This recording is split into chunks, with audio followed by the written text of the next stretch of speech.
Watch out! Watch out! Dan, calm down! What is up, everybody? Welcome back to another video. In today's video, we are back with another episode of Lions Latest, where, of course, we go through the latest Detroit Lions news. And today, we are talking about the final day of mandatory minicamp for the Lions, as well as some other Lions news that has also come out today and some injury updates. So let's get it started. Fired up. It's made a great decision. Great teammates, coaches, and other people who want to be Super Bowl champions. And we are. We're going to do it this year. And we're going places because we want to go places. Touchdown, Detroit Lions!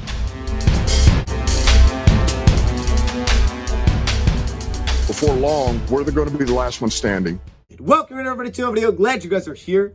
And yes, today we're hitting on a few different things. We're talking about the final day of mandatory minicamp for the Lions, which is like this 3-day stretch. I think 12 teams started on Tuesday. Different teams start at different times, where you get to have the veterans in the building. The Lions after this are going to go back to just kind of having their young guys in. The vets may go away for a little while. You kind of get a little bit of a break coming up here, as well as we got some Detroit Lions news. They had an addition to the front office. We have some injury updates. We have notes from Dan Campbell. So we're going to touch on a lot of different things here. There were a lot of pressers that I watched today. I went back and watched Jeff Okudah's presser. I loved it. There was a great moment in there, which we are going to show in this video for sure. All right, so there's a few different things that we need to touch on here. So we're going to dive into all of it right now. The first bit of news that we have for the Detroit Lions is in addition to their front office with the hiring of Brandon Sosna, who was the chief of staff athletics at USC, and he has now been listed with the Detroit Lions as the senior director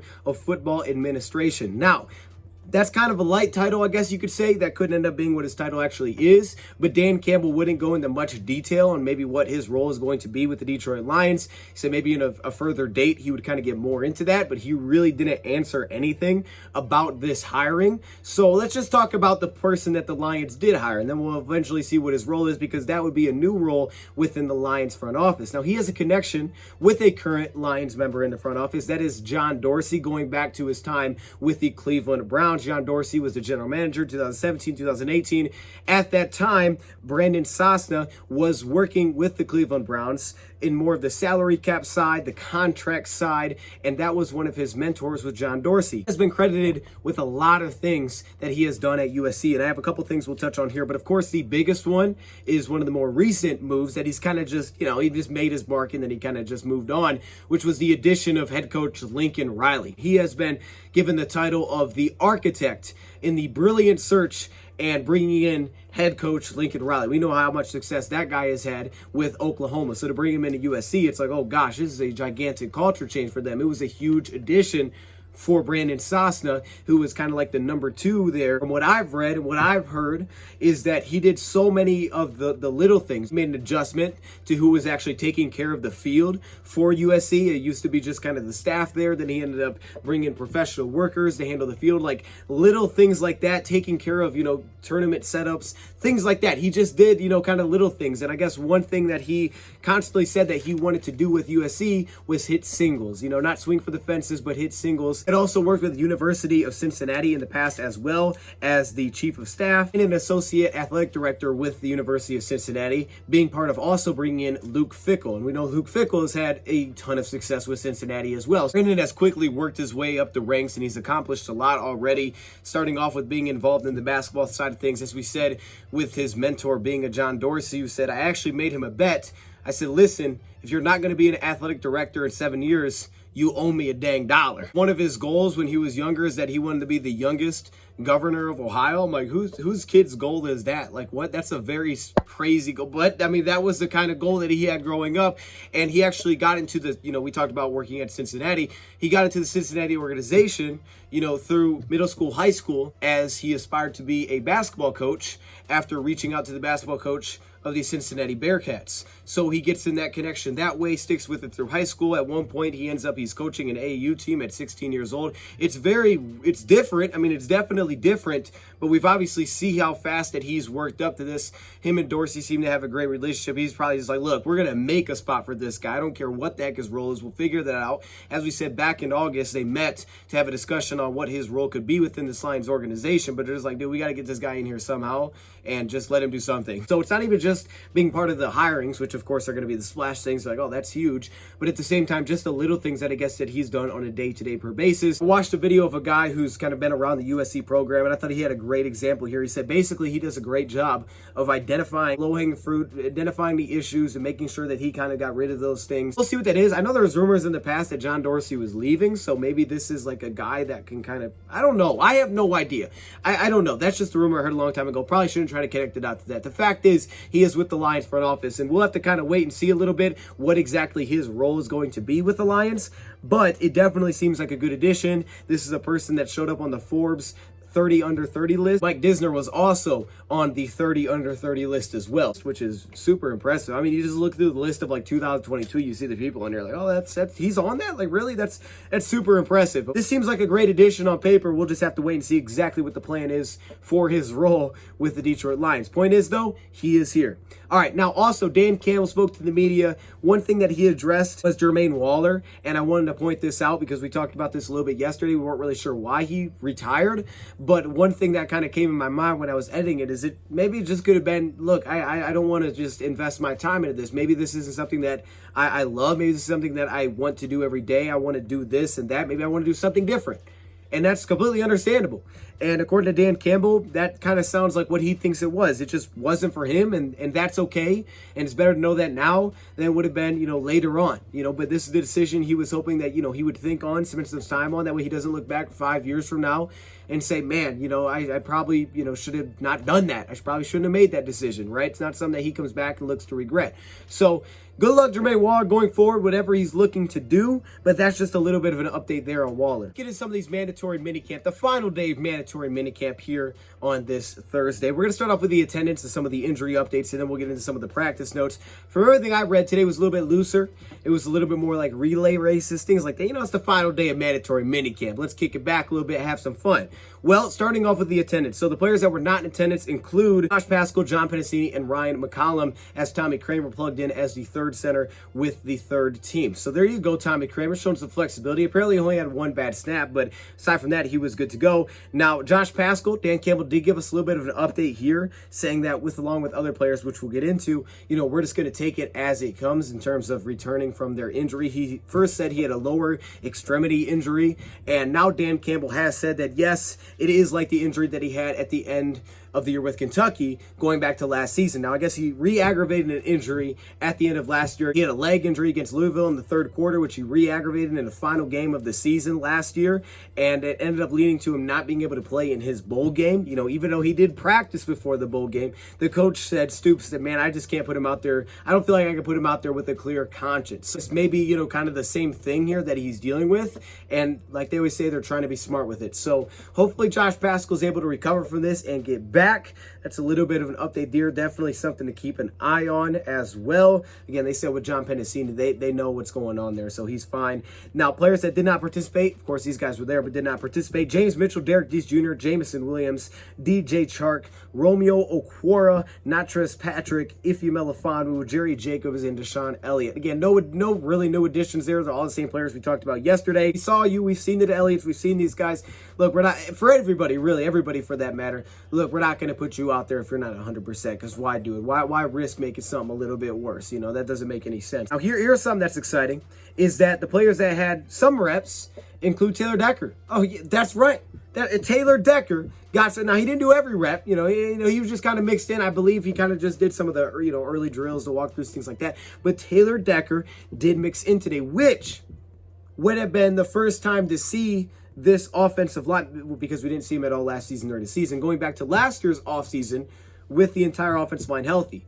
Penei Sewell, right tackle, Decker at left tackle, Jonah Jackson, we know he didn't really practice yesterday with Stenberg in his spot at left guard, Ragnow at center, Big V at rank up. Man, that is a nasty offensive line. I know, we all know what it is. I'm just saying, when you say it out loud, you're just like, dang, that's a really nice offensive line. Here's kind of a headline that's come out of this as we hit on with Jameson Williams.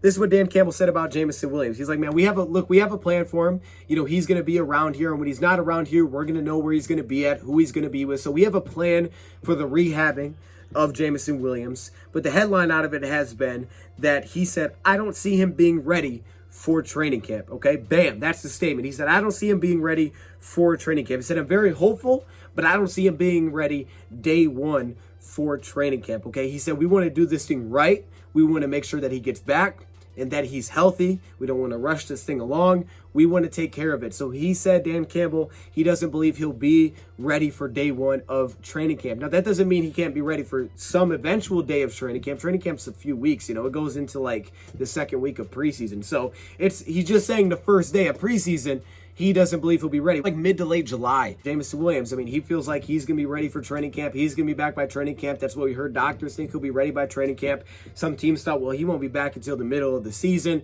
Obviously, he needs that practice. And like Dan Campbell said, I mean, that's crucial to give him that practice. And we have a plan for him. But at the same time, we want to do it right? We don't want to just kind of throw him out there. So I do believe at some point we may see him at training camp, or we may, you know, hear like, okay, he's getting back to it. Insight Campbell gave on why this is the case and why he believes this with Jameson Williams. That Jameson Williams, he needs to get his strength up. He needs to get his strength specifically in the lower body, the legs, the knees, to be able to stabilize himself, protect himself, but also compete. You know, not have to worry about, not have to think about, well, I'm a little bit hurt here. Let me make sure I try not to get hit. You're playing football, man. And if you've seen Jameson play, by the way, you got a video up shot there. Everybody's checked it out. Appreciate it. I know it's super long. But if you watch Jameson play, man, that guy ain't, you know, he can't be thinking about his leg. You can't, or you're going to be re-injured. So I understand where Campbell's coming from. And that's why he's saying he doesn't see him being ready by then.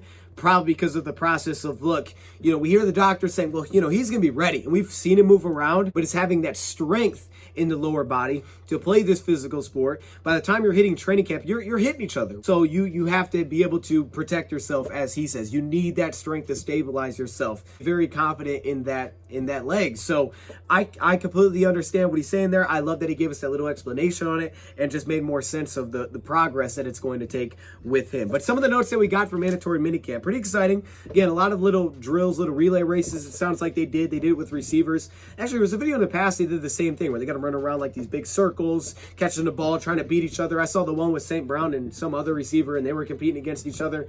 I love that. I mean, I would love that as a player because you're getting better, you're improving. The drills aren't just drills, though. Like, they have to apply to what you do on the field. So if getting around the circle applies to, you know, some of your cuts, and then, of course, the hands, but at the same time, your play speed because you're trying to beat someone else, that's all very important. You have to be playing at that game speed. So the competition brings the best out of everyone, and especially when you can't hit each other, it's a great way to, I think, compete. And we saw this a lot last year. So apparently they were doing things like that. Quarterbacks were trying to hit, you know, those targets that we talked about before where they're like, I don't know how to explain. It's like a net. It's probably, I don't know, 6 yards like this. It's not like this big. A little bigger. Yeah, it's probably a little bigger. It's got like 3 bang, bang, bang, like 3 holes like this. And I guess they were trying to hit the targets from about 30 yards away. We didn't get any insight on how well the quarterbacks did there, but that's what they were doing. They did some drills like that. However, they did do still some situational drills. Personally, I have a lot of fun just following along with the notes from these situational drills. I know I'm weird. I just do. By the way, there was also another competition that went on. They did a little bit of a friendly, almost like a 40-time race between Jamar Jefferson and Greg Bell. A little friendly competition. The team got around. They watched. Now, Rad actually spoiled this to me, and he's like, who do you think won? And I was like, well, I know who won. I didn't read it. I knew Greg Bell won. And I know he's trying to do me like that because I got the Jamar Jefferson shirt, you know, and I know Jefferson's a dog. You know, he's a baller. So I'm like, okay, but I know Greg Bell won. Like, Greg Bell's faster. Jamar Jefferson's not that fast. So, of course, you know, Brad had to do that. But, yes, they did that. Greg Bell did win the race, as I expected, you know. But anyways, it's just stuff like that. And, man, this is a great time to throw in this clip. Played in the playoffs, won a Super Bowl. So just knowing that, for me, it was just knowing that it was possible. What up?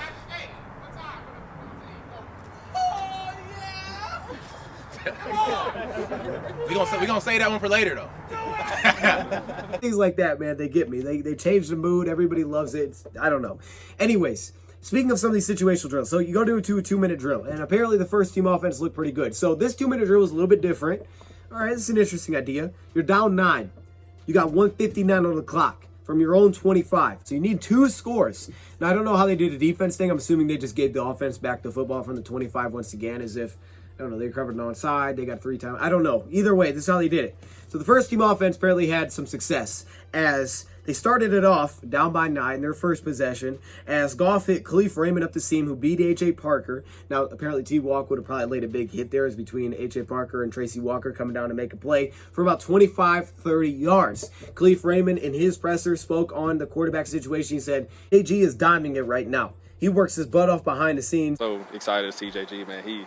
He's diming it right now. So it's cool. It's just, I've been saying this a lot, man. Just cool to brush shoulders with greatness, man. So I'm just here, man, just enjoying the process and watching him, man. But man, honestly, what's happening now is he's always been a hard worker, and we're just getting to see it right now, man, because he works his butt off, man. It's a lot of stuff that happens behind the scenes that nobody sees about how hard he's working, and it honestly goes for all the quarterbacks. Every time I try to come in the building, I try to be the first one in, the last one to leave, and I cannot beat those guys. I don't know what they're doing or what are they. I don't know if they got a bed here or what, but I can't beat them. But those dudes work their butts off, so it's just cool to see it. It started off apparently like that with about a 25, 30-yard pass. Then he came back, hit Josh Reynolds on the very next play for 30-plus yards, about 35 yards to Josh Reynolds on a deep post route. And then on the third play, he capped it off with a touchdown. That's Shane Zylstra, who we keep saying, Shane Zylstra. All right, I like James Mitchell, but Shane Zylstra is not going down without a fight. And this is his opportunity to say, hey, wait a minute. You know, I know you guys like James, but I'm here. Look at me. Shane Zylstra, 21-yard touchdown on Alex Anzalone. And they did all that in 41 seconds. Okay, so 41 seconds, bam, 3 plays, touchdown. I think it's so important about seeing these notes of, okay, what does he do completion-wise? How much impact does he have over the pass game? Because, again, I was noticing him there at the OTAs, a week ago in the pass game. It's because they're missing so many tight ends, so he's stepping into a bigger role. Brock Wright, we've heard his name come up a few times as well. He's probably in very big competition here, depending on how many guys Lions want to keep at this room, because James Mitchell's going to make it, right? I mean, pretty much. Obviously, Hawkinson's a lock. So depending on how many Lions want to keep here, Dan Campbell has already said, he's already put it out there. He's made it clear that with Shane Zylstra, he's looking for more of the receiving side. He's looking for more of the pass catching target. If they want to keep blockers, they got those. James Mitchell can block, but at the same time, I also think he gives you more of a receiving ability as well than what we saw from some of our guys last season. So you want to see that out of Brock Wright. If he has any shot to make the roster, you need to see that improvement. You need to see that at Shane Zylstra, where he's more impactful consistently there, because he had flashes last year, but it wasn't consistent, where he always felt like he could win his one-on-ones, that you could always go to him. And you look at the Nolan Givens, the Garrett Griffins, if those guys make the team, the Jason Cabindas, they can all block. They need those guys to step up in terms of receiving threats. That was a big reason they drafted James Mitchell, his rack ability, things like that. So that's where the Shanes, the Brocks really need to start to show up, is the receiving game. And this is big. We're talking beyond just the 53, because Lions just may not keep more than 2 tight ends on the 53, final 53. But when you talk about practice squad, Derek Deese Jr., he's going to return, right? And we know he's a big-time receiving threat. He showed some of that at San Jose State.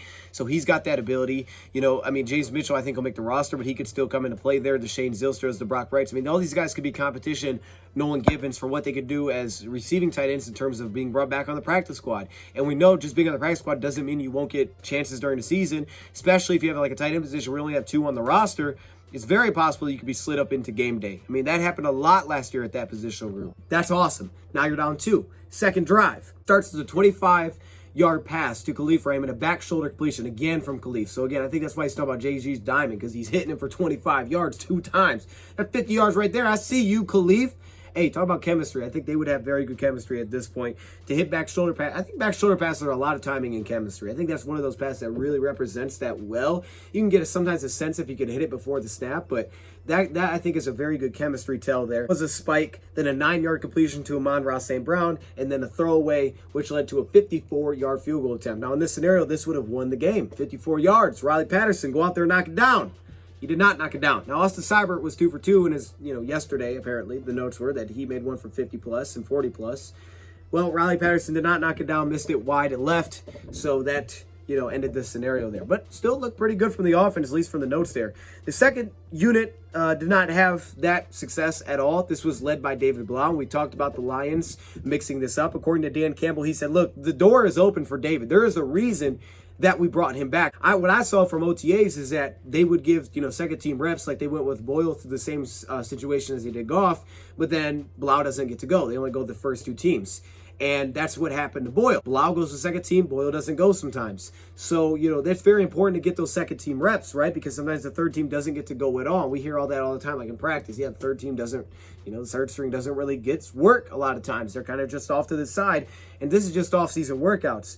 But it was led by David Blau today, and apparently the drive was really bad. It ended up throwing an interception to Bobby Price, a diving interception by Bobby Price. There was no Tim Boyle in that drill. He did do some 11-11s, however, but he didn't do this situational drill. So thought I would point that out. He said they're continuing to work them back and forth. And what he said is that, you know, David Blau did well. He earned those reps. And then when they gave Tim Boyle, they kind of put him back into that spot the next day. As he said, Tim Boyle, he rose to the challenge. He showed up in the crucial moments for us. So, you know, they're leaving it open and they're having them compete back and forth. And he said, I knew both of those guys would compete. So there you go. Maybe a little insight on why they brought both of those guys back. Had a few little notes. He also talked about Aiden Hutchinson. He said, Aiden Hutchinson, man, he's just getting better. He's a sponge that has a great motor. I really like some of the things that Aiden Hutchinson said. You know, they asked him who's kind of that mentor, who's that guy with the defensive line room that you kind of maybe look up to. And he said Charles Harris is a guy that he admires his work ethic, because he said, man, that guy is always working. Shout out to Charles Harris, man. I mean, Charles Harris, think about that. You know, one year you're just like, man, I don't know if I can find a spot. Now he's that guy that younger players are looking up to. And you can see it. I mean, I feel like even when they show the clips of just like, you know, defensive line working like we put in yesterday, Charles Harris just looks like he's going at our speed. Kind of paraphrasing here, Aiden Hutchinson basically said, I know I'm a dominant player no matter what scheme I'm in. They were kind of asking about the defense and the scheme that you put him in. He's like, yeah, no, everybody's got their own kind of philosophy and way they want to do things. He said, but I'm a dominant player no matter what scheme I'm put in. I was like, oh, that's savage. I see you, Aiden. Again, another one of those great moments where Tracy Walker came over and he kind of stood there. And I was like, oh, goodness, what's this question going to be? He's a legend, man. Tony Versace. Yeah, for sure. Tracy, what's up, man? How does it feel being Aiden Hutchinson? Like I said, Jeff Okudah's presser I thought was really good. You know, he you know, he's talked about, I mean, he's been hungry for really the last 2 years. He's been hungry with these injuries. He said last year was really tough for him going down with that injury, the expectations he had coming into the season. As I said, he stood out. I mean, at training camp, he stood out the entire time. He was that guy in the cornerback room. And I don't know, he just kind of looks the part. I guess just his build, he looks the part in the cornerback room. And last year was kind of his breakout vocally. You heard him a lot. He felt like the leader of that cornerback room. He was being the number one corner the entire time. He was matching up against the best of the best receivers that we had. And he was super excited about that. For him to go down, he said it was really tough. He kind of just broke down in the car. His aunt picked him up and he broke down. He's had to just, you know, stick to this process. It's been very inspiring to see guys, you know, of course, like the Cam Akers working back from his injury. He said he's reached out to some, you know, NBA players like the John Walls and DeMarcus Cousins returning from this injury, and, you know, just kind of how they got through it, how they recovered from it. One statement that hit me is, man, he said, I couldn't walk to the restroom in September. And that was like, wow. You know, I mean, just to think about that process, you know, where he's at now. He's like, I couldn't walk to the restroom in September. And he said, here's the thing. He said, I thought about it. You know, will you be ready for training camp? This and that. Because right now we know he's limited. He does walkthroughs, things like that. And he said, I thought about it. I'll be ready when it's time to be ready. Third year's the charm, right? You know, 3 is the charm. Third year's the charm here. He's got the number 1 back. This is the year to do it, man. I'm telling you, this is the year to do it. Also, Khalif Raymond had some notes here as well. He had some good pressers. We said what he said about Jared Goff. He also said Ben Johnson is very good about being open with the receivers. You know, all the former, you know, players that they have as coaches that really can see it from your perspective. But at the same time, he's always asking, like, hey, what are you seeing? What are you seeing for this perspective? And he says, you know, you always feel like you can kind of tell him what you're seeing, and it's never like I don't know how he said it exactly, but, you know, it's very open, where it can be changed and things can be adjusted based on how you're seeing it, as he can really see it from a player's point of view. That he feels bigger, faster, and stronger. Even though he said he needs all those pounds, he feels bigger, faster, and stronger than he's ever felt before, so he gives that credit to the training staff. All right, let's do a film breakdown here. O-line versus D-line. Look at my boy Demetrius Taylor with the nice little scoop catch. I see you. Look at the athleticism to get up then. Okay, Penei Sewell's got to follow it now. So you see the defensive line. They got their rep. Penei Sewell. Look how patient he waits on this. Bam. Look at the squat. You see the squat? And then the punt. Stop it. Hey, Jack Fox, stop it. Come on now. We see you, Penei Sewell. We see you. We see the love. Look at Jamal Williams with the hype. Okay, back at it. Lee McNeil's, Twinkle Toes, Buttercup, whatever you want to call him. How about call him hands? Look at these hands. Stop. He didn't even let the thing in his body. That's some hands right there. He's not a body catcher. He's not a body catcher. Okay, Kevin Jarvis. The young guy, look at me, had to move up about 10 yards. Oh, relocate, stop it. And then he throws it at somebody. Who'd he hit over there? That's messed up. Who'd he hit over there? And then finally, they're like, let's get Dan Skipper out there. Put the guy that's 6'9" out there. Okay? Okay, wait. Watch out. Watch out, Dan. Calm down. Calm down, Dan. Okay. Okay, we're good. So the main notes that we have from day 3 of Detroit Lions mandatory minicamp, as well as some of the notes from the Lions' latest news. Yeah, we'll see how this goes and what kind of information it'll give us. I'm assuming it's going to slow down in terms of practice information, but that's cool with me because it just means we're going to hit on a lot of like UDFAs. We're going to be finishing up our draft series where we hit Aiden Hutchinson next, and we'll wrap that up. And we have a lot of kind of those more in-depth videos that I want to get to, each positional group, everything like that. And to me, I get it. Like, it's like, oh, this is the slow part of the year. But nah, to me, it's actually very fun. You can do those type of videos. By the time you're through that, you got a really good sense of the roster. Bam, you're into the season, and there's just no looking back from there. And eventually, we're talking Super Bowl. So, I mean, that's just how it's got to be sometimes. Y'all know how it is. You know what I'm saying? You know what I'm saying? All right, anyways, let me know your thoughts in the comments below. Thank you for watching. Have a great night. Or morning. I don't know when or what. You're probably, you know what? This video's out probably pretty late. Anyways, and I'm out.